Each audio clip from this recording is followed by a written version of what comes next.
It's all to play for still. I think so. Do you want to bet against us?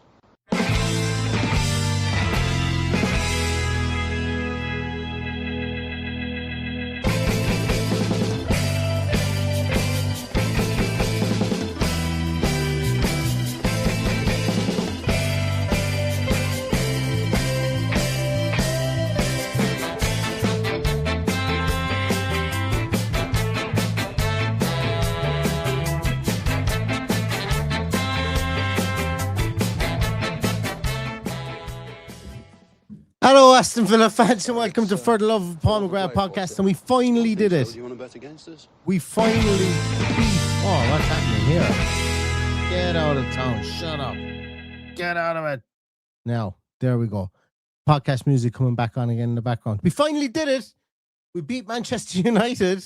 Finally, when the chips were down, when it mattered, we beat Manchester United. And we now have a 7-point gap on 4th place. And we have a 10-point gap on 7th place. And I am blue in the face from saying that over the last 24 hours. Regardless of what you think, regardless of whether you think we're in a title challenge, that's what really matters.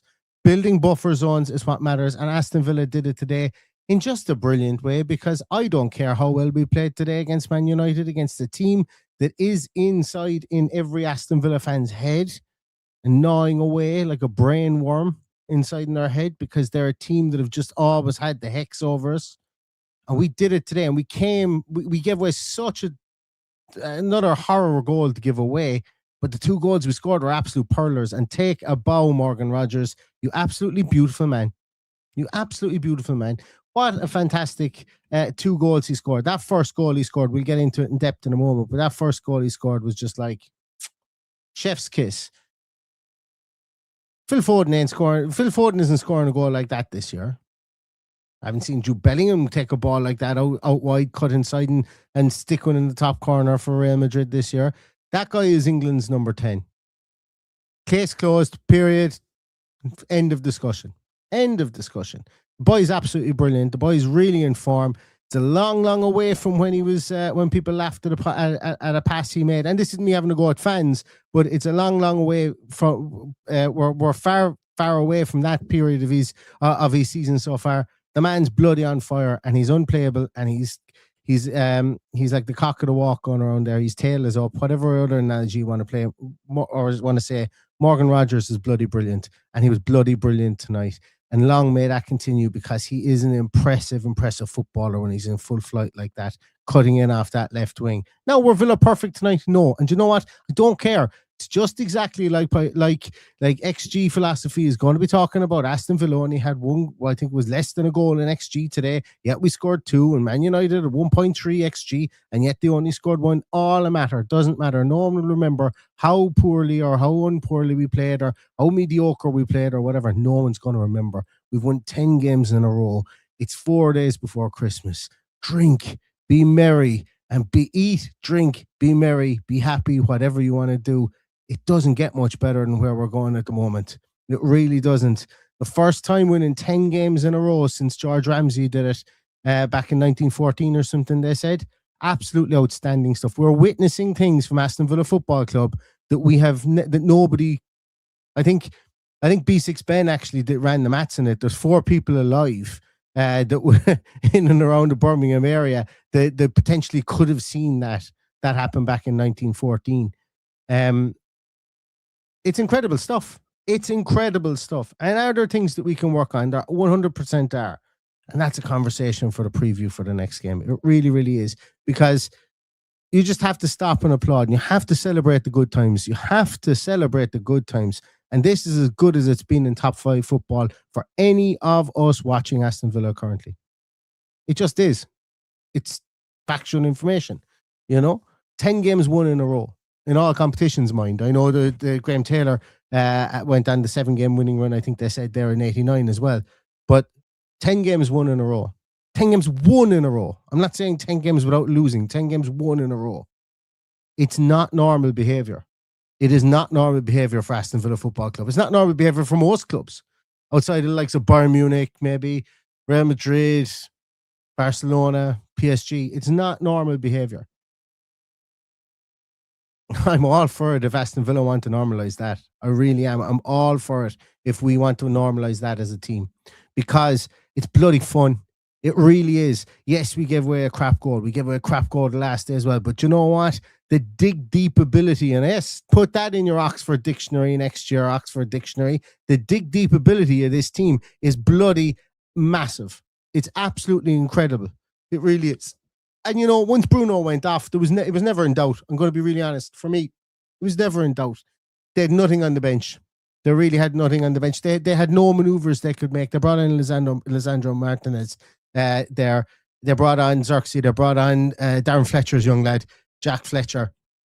Villa were able to dig deep into their bag of tricks, and they were able to bring on who they needed to see out the game. And I don't care if it wasn't spectacular.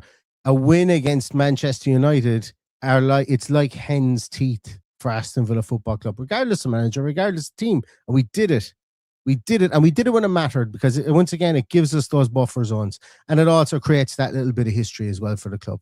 And every single one of those players can be extremely proud of themselves, because we're going to the well with, you know, the same 14, 15 players every single time. And that's when Aston Villa are at their most dangerous. All you got to do is just think back to the good days when, when Just 14 was out, and or the Just 14 talks about, should I say, that book. But like when Aston Villa are relying on maybe starting the same 14 players. I know we've obviously used more than 14 players. That's not what I'm getting at.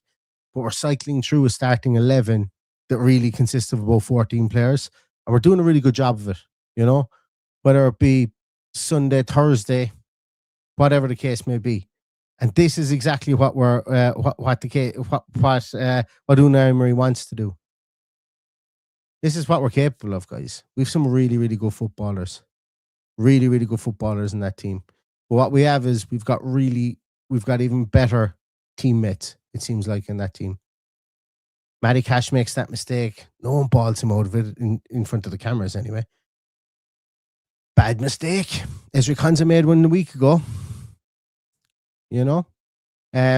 We will make mistakes. But the mental fortitude of this team is incredible. People can call it luck. People will say that has to dry up. Why? Why does mental toughness have to dry up? Why does it? Show me your statistic that will tell me why mental toughness has to dry up. It just doesn't. It really doesn't. There are lightning in bottle moments. All right, we can talk about that. And that's what Morgan Rogers' goal was. Because we looked like we were both in the finding out phase ourselves in or the feeling out phase, should I say, ourselves in Man United. Then all of a sudden, John McGinn plays an overhit pass to Morgan Rogers, who gets a touch and it takes it away massively from Lenny Yoro. Lenny Yoro showed he's incredible inexperience today in a couple of instances, but he's going to be a damn fine defender. He really is. But the ball, Morgan Rogers gets a touch and it just keeps it in play. Yoro, I thought that Roy Keane was spot on. Yoro doesn't show him the end line, allows him to cut inside. And as soon as he did, I must say Michael Oliver's positioning for it was absolutely brilliant. What a view that was from the ref cam. What a brilliant addition. If every ref gets in the position like that, well, then fair play to them, because the view from behind Morgan Rogers there for that goal, or from Michael Oliver, was absolutely brilliant. He just absolutely whips that into the top corner. Superb job. It was reminiscent of Jack Grealish's goal against Man United a couple of years ago as well. You know, coming in off that side and just whipping one in with immense curl into that top corner. Absolute sparkler of a goal. Really, really great. Absolutely, really, really great.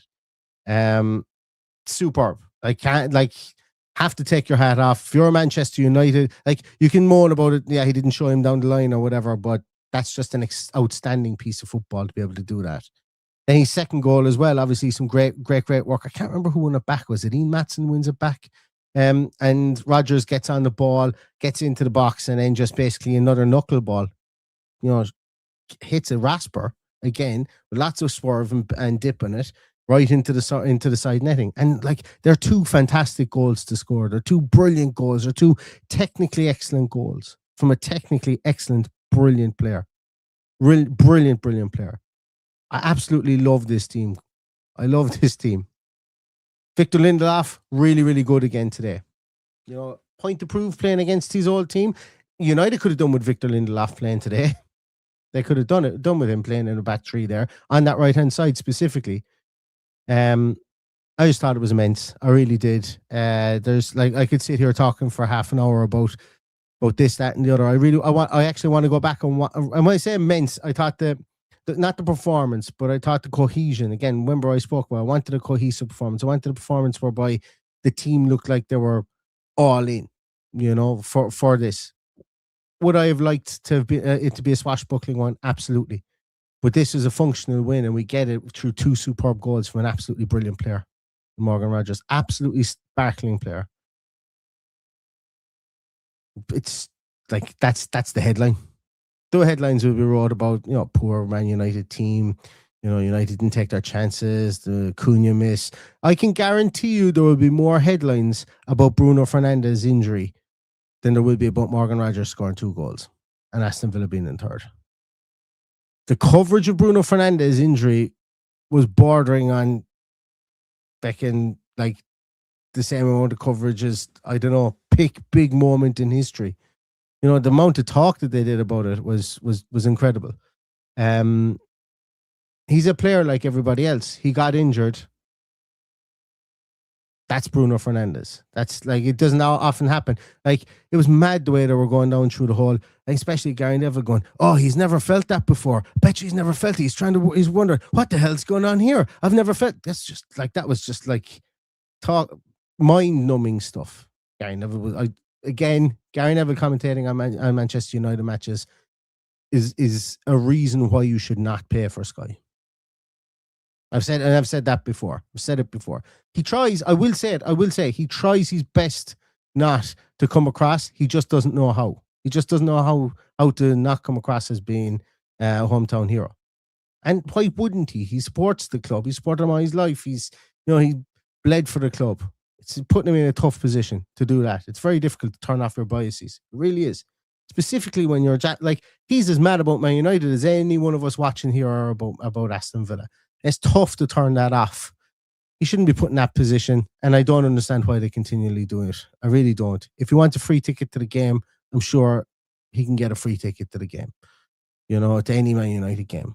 But I don't have any animosity towards him at all. I just, like, as I say, if you've only one man in the box, it should not be somebody who is as closely connected to Manchester United as Gary Neville is. Just shouldn't be. And I'm sure a lot of you guys felt the same, listening to that. And why should Sky? Why should everybody pay into a service that only caters to one side? That's the bigger issue here. That's the biggest issue. But anyway, that's my 2 points worth on that one. I don't know. I'm going to be really honest with you guys. I don't know. Is there really much more to say on this other than Aston Villa on an incredible run? There are things to work on, obviously. Like Ollie Watkins still isn't firing. Matty Cash can't be making mistakes like that. Morgan Rogers still needs to learn how to ball when still needs to learn how to head the ball when he's defending corners for us. Because he just is not able to head the ball. He just isn't. Especially in the defensive setting. There was one corner came in and he just threw his head in it and it went straight back out to the corner taker. I was like, wow, that's a ridiculous header to make in a defensive setting. But thankfully he's well able to strike him with his right foot in an offensive setting because he's just an absolutely brilliant player. There's lots and lots and lots to work on, but this is brilliant. I prefer to be working on things to get better when you're in third place, 3 points off the top of the league, than to be working on things to get better when you're in 16th place, 3 points off the relegation zone. And God knows Aston Villa have gone into December or gone into January in positions like that before. So this is a time to be very, very happy about Aston Villa Football Club. It's a time to wear your shirts around Christmas, open up. I hope you all get Villa Christmas presents and just be absolutely delighted about the fact that Aston Villa Football Club are on a huge cusp of a wave at this moment in time. Will we win the league? Probably not. But will we? Are we enjoying what we're doing at this moment in time? We bloody are. We should be. And it's amazing. I'm going to come to some of your comments here, guys. Whoa, I've just scrolled up. There's a load of them here. Apologies about this. Yes, and apologies about being late. I'll scroll down here because I know I was really late. Standing on the Word says, Morgan. If Ollie was informed, would have won by more. Only a Matty Cash mistake gave a goal away. I think Ollie Watkins, think that one chance in the first half, really, I think you need to hit that with your left leg for sure. Where else are we? Great Christmas present, says Black Country Villain. Where else are we? There's a couple of comments there about Gary Neville again. Anne O'Grady says, I don't want another thing for Christmas. Now, how many times have we been better team and they've robbed us? So happy. Exactly. Yeah. They were marginally the better team. The XG Warriors are going to be out and forced to say that they were absolutely the better team today. But they couldn't score goals. And that's the bloody thing about football. Have we all lost the run of ourselves? Scoring goals is how you win football games. Being lucky is sometimes how you win leagues. Being lucky is sometimes how you get into these false positions that people say that you're in. We weren't lucky today. We defended resolutely. The other team couldn't take their chances and we scored 2 pearlers. That's the bloody beauty of football. That's the beauty of when you've got 11, 22, actually 23, I suppose, including the referee, intangibles inside there. Inside in the middle of a square box, a rectangular box, and you've got 23 variables in there, and you're trying to put an X and a Y variable to everything, you're going to get stuff like this. That's just the way it goes. And that's the beauty of football. It's the beauty of sport in general. It's the beauty of life. Things happen that you thought were never going to happen, and they happen more regularly than people think they don't happen either as well. Common misconception of once in a blue moon is no longer once in a blue moon. You know, the longer you live, the more you see. All that kind of stuff. And that's the beauty of football. The absolute beauty of football. And you know what the beauty of football is? Aston Villa 2, Manchester United 1. That is the beauty of football. That is the beauty of football. End of. It really, really is. Bloody love it. Love it, guys. Standing on the Word also says we got to keep Rodgers no matter what. Absolutely fantastic player, isn't he? Andrew Monroe says, absolutely fucking class, boys. Win hard all the time. Never felt nervous. Bought in my Aka again. Happy days as a Villa fan. Actually, yes, I put a bet. I think I put a bet on the match being 2-1 as well. Actually, I better check that. That could be a lucrative one for me as well. Always bet responsibly, and don't, when the fun stops, stop as well from that. Watson says, the Oxford Dictionary, Villa Vindaloo, when a football team, no matter the time, day, opposition, or situation, will just always score one more than you. I absolutely love it. The Villa Vindaloo. I love it. D. Regan says, I'm new here. I understand that, but is this Aston Villa team beating that Man United team? That's shocking. I expected a win. I expected a win too. It's just, if you want to distill it down to this Aston Villa team and that Man United team, then have at it. Do what you want. Talk about it however you like. But Aston Villa as an entity and Manchester United, there's been many times down through the years where an Aston Villa team should have gone out and beat a Manchester United team, and they weren't able to do it, namely the last day of the season last year as well. So the big thing for me is doing it when the chips are down to get this buffer zone that I keep on talking about is absolutely outstanding for me. I think it is absolutely outstanding. And welcome, Mr. D. Regen, sorry, actually. Welcome. And as you say here, Emery is world class. He absolutely is world class. I'm going to scroll down here a bit more, guys. Lynch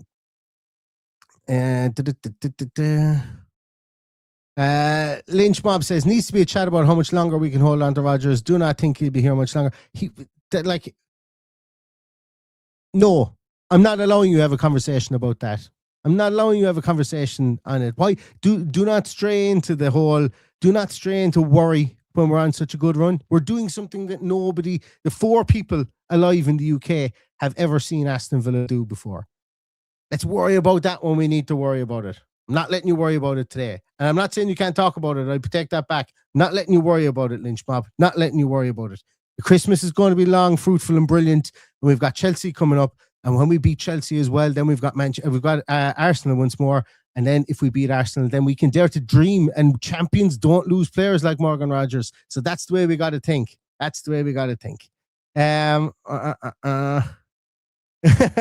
Mark Chilton says, Neil, I'm off to drink too much for a few days. Appreciate you as always. Have a good one. I wish I could, but as I said in the team sheet tantrum, I'm actually working all the way up until the 26th, working Christmas Eve, Christmas Day, but it's fine. I don't mind working when I see beautiful wins like this from Aston Villa, and we'll have a great Christmas as well. You hope you have a nice few days on the beer. because I think every one of us deserve it. Dean Smith was there, says John Collins. Yeah, I saw a couple of people actually I know got some photographs with him. It's great to see. And look, I suppose when the MLS is over, where would he rather be other than above in the Holt or above in the Trinity in Villa Park? Because he's absolutely brilliant. Like he's one of us. Again, he's one of us. Like having Gary Neville on commentary today is like having Dean Smith in there. You know, that's the way it is. He bleeds claret and blue, and it's great. It's great to see. Guys, I'm so sorry. As I say, I could talk for another half hour on this, and I would love to go back down through all your comments, but unfortunately, I've got stuff. I've somewhere I need to be in the next 10 minutes, so I'm going to leave it at that. Paddy's actually at the game. We're going to have him on probably tomorrow for a debrief at some stage. We're talking about as well filming a Christmas special. If we can get that done over the next few days, that would be absolutely immense too. We'll see what happens there. But listen, I want to say thank you so much to everybody. We will be on between now and Christmas anyway. Whether it's actually a proper Christmas special or not, I do not know. But I just want to say thank you so much to everybody for taking the time out after this Man United game to come and listen to my ramblings here on my own. I really appreciate it. There's over 1,000 of you here watching, and I from the bottom of my heart, on a Sunday at 7 p.m, there's 1,000,001 other things that you guys could be doing. I just want to say thank you so much. I did say we were giving away an Aston Villa shirt if Aston Villa beat Man United. Just popped into my head there. We are giving away a Aston Villa shirt. You'll have a name and number of the player that you so wish on the back of it. What I would like for you guys to do is this podcast will go up on both Apple Podcast and on Spotify within the next probably the next couple of hours. What I would like people, because I want people who are watching this back to have the opportunity. What I want you to do is go and leave a comment under either Apple Podcast, Spotify, whatever your podcast provider is. Go to the audio space. Leave a comment underneath the podcast in there on the audio space. Follow if you like. If you don't, that's fine. But leave a comment underneath there. And what we will do is we're going to get somebody to pick out their favorite comment. And that person will win an Aston Villa shirt with their name and their number on the back of it. So thank you so much to everybody again for watching. I will pop this up on Twitter afterwards. So it'll be a couple of hours before this goes up, probably around 9 o'clock tonight. I'll give it a bit of time to breathe, pop it up about 9 o'clock. And then we'll get everybody then to pop in comments underneath. I'll remind you on Twitter and everywhere else. But between now and then, go follow the podcast and the audio streams.